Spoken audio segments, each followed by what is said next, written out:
پیارے بچوں، آج ہم کہانی سنیں گے بے دل جن۔ ایک دفعہ کا ذکر ہے کہ ایک دور دراز ملک میں ایک بادشاہ رہتا تھا جس کے 7 بیٹے تھے۔ وہ سب سے زیادہ اپنے چھوٹے بیٹے فہد سے محبت کرتا تھا اور چاہتا تھا کہ وہ ہمیشہ اس کے قریب رہے۔ وہ اسے اپنی آنکھوں سے اوجھل دیکھنا برداشت ہی نہیں کر سکتا تھا، اسی لیے شہزادہ فہد ہمیشہ محل ہی میں اس کے پاس رہتا۔ جب سب بیٹے بڑے ہو گئے تو 6 بڑے شہزادے اپنی دھولیں ڈھونڈنے نکلے۔ بادشاہ نے سب سے چھوٹے بیٹے فہد کو اپنے پاس سے روک لیا۔ جاتے وقت اس کے بھائیوں سے کہا کہ میرے پیارے فہد کے لیے بھی کوئی اچھی سی پیاری سی شہزادی ڈھونڈ لانا۔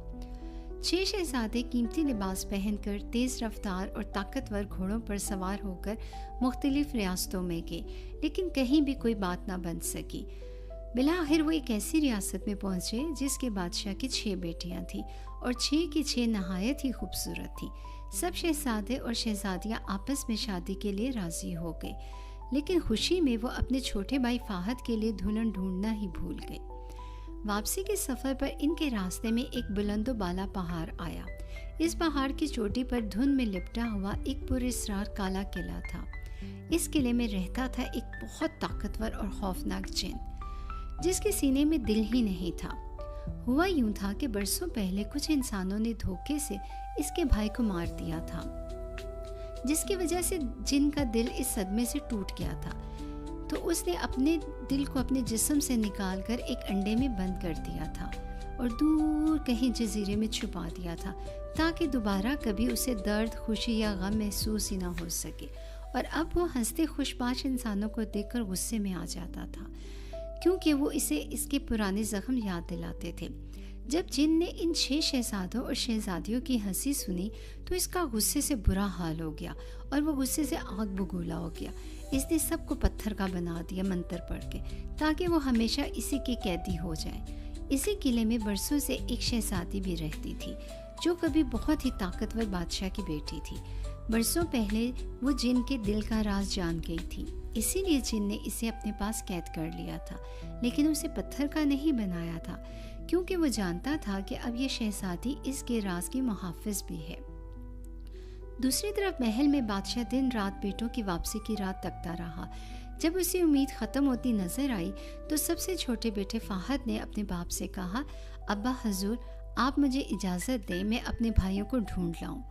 بادشاہ نے روتے ہوئے کہا، اگر تم بھی نہ لوٹے تو میرا دل ہمیشہ کے لیے ٹوٹ جائے گا اور میں یہ صدمہ کسی صورت برداشت نہیں کر پاؤں گا۔ شہزادے نے باپ کا ہاتھ تھام کر کہا، اللہ کی مدد سے میں سب کو واپس لے آؤں گا انشاءاللہ، آپ فکر نہ کریں، بس مجھے اجازت دیں۔ محل میں اب کوئی اچھا گھوڑا باقی نہ بچا تھا، بس ایک کمزور اور لنگڑا سا گھوڑا رہ گیا تھا۔ فہد اس کی پیٹھ پر بیٹھا اور اس پر ہاتھ پھیر کر کہا، تم ہی میرے ساتھ چلو گے۔ راستے میں شہزادے کو ایک زخمی کوا ملا۔ کوا اڑ نہیں پا رہا تھا۔ شہزادے نے اپنی پانی کی بوتل سے کچھ پانی نکال کر کوے کو دیا۔ کوے نے اپنی کمزور چونچ سے پانی پیا اور فہد کی طرف دیکھ کر سر ہلایا جیسے کوئی وعدہ کر رہا ہو۔ کچھ دور فہد نے کیچڑ میں تڑپتی ہوئی ایک مچھلی دیکھی۔ اس نے اسے دونوں ہاتھوں سے اٹھایا اور تالاب کے پانی میں چھوڑ دیا۔ جاتے جاتے مچھلی نے اپنی دم سے پانی کی سطح پر ایک چمکتا ہوا عجیب سا نشان بنایا، ایسے جیسے کسی راز کی نشاندہی کی ہو۔ پھر راستے میں شہزادہ فہد کو ایک زخمی بھیڑیا ملا جو اس کا راستہ روکے بیٹھا تھا۔ شہزادے نے بغیر ڈرے اپنا بچا کچا کھانا اس کے آگے رکھ دیا۔ بھیڑیے نے نوالے کھا کر آنکھیں کھولی اور شکریہ میں اپنی گردن نیچی کی اور اپنی پیٹھ زمین پر ٹکائی، گویا اس سے کہہ رہا ہو کہ سوار ہو جاؤ، اب میں تمہارا محافظ ہوں۔ شہزادے نے اپنی قمیض کا پلو پھاڑ کر بھیڑیے کے زخم پر باندھا۔ بھیڑیے نے غراتے ہوئے جنگل کی گونجتی ہوا میں اپنی طاقت واپس لی اور شہزادہ بھیڑیے پر سوار ہو گیا۔ بھیڑیا اسے قلعے تک لے گیا۔ قلعے کے اندر اسے وہی قیدی شہزادی ملی۔ شہزادی نے فہد سے کہا، یہ جن باہر سے طاقتور ہے مگر اندر سے بہت کمزور اور قیدی اور تنہا ہے۔ اس کا دل ایک جزیرے میں چھپایا ہوا ہے، ایک کنویں کے اندر، ایک انڈے میں بند ہے۔ اگر تم کسی طرح سے وہ دل اس کو واپس لا دو تو شاید ہو سکتا ہے کہ یہ جن بدل جائے اور تمہارے بھائیوں کو آزاد کر دے، مگر کنواں ابھی بہت دور ہے اور جادوئی جانوروں کی حفاظت میں ہے۔ تبھی وہی کوا دیوار سے اڑتا ہوا آیا اور اس کی چونچ میں ایک چابی تھی۔ اس نے وہ چابی فہد کے ہاتھ میں رکھ دی۔ یہ دیکھ کر شہزادی مسکرائی اور بولی، یہ چابی اس درخت کا راز کھولے گی جو کنویں کو ڈھانپے ہوئے ہے، مگر سارا کھیل تمہاری عقل کا ہے۔ کوا اڑ کر باہر نکلا، فہد بھیڑیے پر سوار ہوا، دونوں اس کوے کے پیچھے چل دیے۔ راستے میں انہیں وہی مچھلی ملی جو ابھر کر پانی کی سطح پر آ گئی تھی۔ اس نے پانی کی سطح پر ایک جادوئی کشتی بنا دی جو کہ نرم روشنی سے چمک رہی تھی۔ شہزادہ فہد اس میں سوار ہو گیا اور 7 بھیڑیا بھی اس کے ساتھ بیٹھ گیا۔ کشتی پانی پر تیرتی ہوئی جزیرے کی طرف چل پڑی۔ جزیرہ بہت عجیب و غریب تھا۔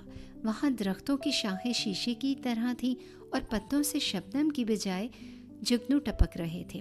جزیرے کے بیچوں بیچ ایک کنواں تھا جس میں پانی نہیں تھا بلکہ یادوں کی روشنی تھی، اور وہ کنواں بھی بہت پر اسرار سا تھا۔ کنواں درخت کی جڑوں میں چھپا ہوا تھا۔ اس کے گرد جادوئی سرسراہٹ تھی۔ فہد نے وہ نیلی چابی گھمائی مگر جڑیں نہ ہلی۔ تب اس نے تالاب سے پانی لے کر جڑوں پر چھڑکا۔ پانی کی لہروں سے وہی مچھلی دوبارہ نمودار ہوئی۔ اس کی دم سے روشنی پھوٹی، درخت کی جڑیں آہستہ آہستہ ہٹنے لگی اور کنواں نظر آ گیا۔ پھر فہد نے نیلی چابی نکالی اور جڑوں کے بیچ ایک پوشیدہ تالے میں ڈالی۔ تالا چابی گھومتے ہی تالا بھی گھومنے لگا اور زمین سے جادوئی بیلیں نکل آئیں اور اس کے قدموں کو پکڑنے لگی۔ کوا اوپر منڈیل پر منڈلا رہا تھا اور جیسے فہد کو خبردار کر رہا تھا۔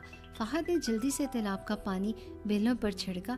وہی مچھلی آئی اور اس کی دم سے روشنی سے نکلی، جس کی وجہ سے بیلیں جل کر ختم ہو گئی اور درخت کی جڑیں کھل گئیں اور وہ کنواں روشنی سے بھر گیا۔ لیکن کنویں کی منڈیر پر ایک سنہری بطخ اتری۔ وہ انڈے کو چونچ سے نکال کر پھر پانی میں چھپانے لگی۔ یہ بطخ جن کے دل کی پہرہ دار تھی، جو کسی کو بھی انڈے کو ہاتھ نہ لگانے دیتی تھی۔ یہاں شہزادہ فہد نے اپنی عقل آزمائی۔ اس نے کنویں کے کنارے کچھ نرم شاہیں اکٹھی کی، انہیں اپنے رومال سے باندھا اور ایک جال بنایا۔ پھر شہزادے نے اپنی جیب سے ایک چمکتی چیز، اپنی انگوٹھی نکالی اور اس انگوٹھی کو پانی میں پھینک دیا۔ انگوٹھی کی چمک دیکھ کر بطخ اس کی طرف متوجہ ہو گئی اور اس نے دھیان اس کی طرف ہی لگا لیا، چمکتی چیز کی طرف۔ جیسے ہی بطخ انگوٹھی کی طرف بڑھی، فہد نے تیزی سے اپنا بنایا ہوا جال کنویں میں ڈال دیا۔ جال سیدھا انڈے کے گرد لپٹ گیا اور پھر شہزادہ فہد نے اسے دھیرے دھیرے کھینچ لیا اور انڈا اس کے ہاتھ میں آ گیا۔ بطخ کو جب احساس ہوا تو وہ زور زور سے پھڑ پھڑائی، مگر اب دیر ہو چکی تھی۔ انڈا فہد کے ہاتھ میں تھا اور شہزادہ فہد کو یوں لگا جیسے اس کا اپنا دل اس انڈے میں دھڑک رہا ہو۔ پھر فہد یہ تینوں قلعے کی طرف گئے۔ فہد نے جن کے سامنے انڈا رکھا۔ جن نے غرا کر کہا، تم کیا چاہتے ہو؟ فہد نے انڈا آہستہ سے ہاتھوں میں دبایا۔ جن کی چیخ نکل گئی، اس کا سایہ لرزنے لگا۔ پھر شہزادے نے سخت لہجے میں کہا، اپنے قیدی آزاد کر دے ورنہ یہ دل ابھی چکنا چور کر دوں گا۔ جن کی پتھریلی آنکھوں سے روشنی نکلی۔ قلعے کی دیواروں پر جادو ٹوٹا۔ شہزادے اور شہزادیاں پتھر سے آزاد ہو کر انسان بن گئے، دوبارہ سے زندہ ہو گئے۔ وہ سب دوڑ کر فہد کے پاس آئے۔ ان کے ہونٹوں پر بہت نفرت تھی اور ان کے دل میں بھی بہت نفرت تھی جن کے لیے۔ ایک شہزادے نے کہا، فہد یہ انڈا توڑ دو، یہ مرتا ہے تو سب پر ظلم ختم ہو جائے گا۔ ایک شہزادی نے کہا، یہ کبھی بھی کسی کو معاف نہیں کرے گا اور ہمیشہ لوگوں کو پتھر بناتا رہے گا، اس لیے اس کو مار ڈالو۔ فہد نے ان سب کی طرف دیکھا، پھر جن کے چہرے کی طرف جس کے آنسو زمین پر گر رہے تھے۔ فہد نے انڈا ہاتھ میں اٹھا کر کہا، نہیں، میں اس جیسا نہیں بنوں گا۔ اگر میرا دل زندہ ہے تو اس کا بھی دل زندہ ہونا چاہیے۔ اس نے انڈا آہستہ سے جن کے سینے پر رکھا۔ انڈا آہستہ آہستہ جن کے سینے میں جذب ہو گیا اور پھر پتھر کی سرد چھاتی میں دھڑکن لوٹ آئی۔ جن کی آنکھوں میں برسوں کا درد پگھل کر آنسو بن گیا۔ اس نے گھٹنوں کے بل بیٹھ کر فہد سے کہا، میں اب کبھی کسی کو قید نہیں کروں گا، میں کبھی کسی کو پتھر کا نہیں بناؤں گا، میں کسی کا دل نہیں دکھاؤں گا اور نہ ہی اپنے دل کو قید کروں گا، تم مجھے معاف کر دو۔ فہد نے ہاتھ بڑھا کر کہا، محبت سزا نہیں مانگتی، معافی مانگتی ہے۔ سب شہزادے اور شہزادیاں فہد کی بات سن کر حیران رہ گئے اور اب انہیں محسوس ہوا کہ جیسے ان کے دلوں میں بھی نفرت کی جگہ معافی نے اور محبت نے لے لی تھی۔ فہد نے اپنے بھائیوں اور شہزادیوں کے ساتھ واپس محل جا کر بادشاہ کو سارا صورتحال بتائی۔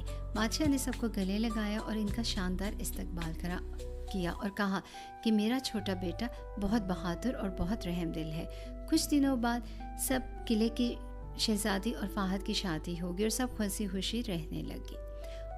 تو پیارے بچوں، اس کہانی سے ہم نے کیا سیکھا کہ محبت، ہمدردی اور سچائی کبھی رائے گاہ نہیں جاتی۔ نیکی کرنے والا کبھی بھی تنہا نہیں رہتا۔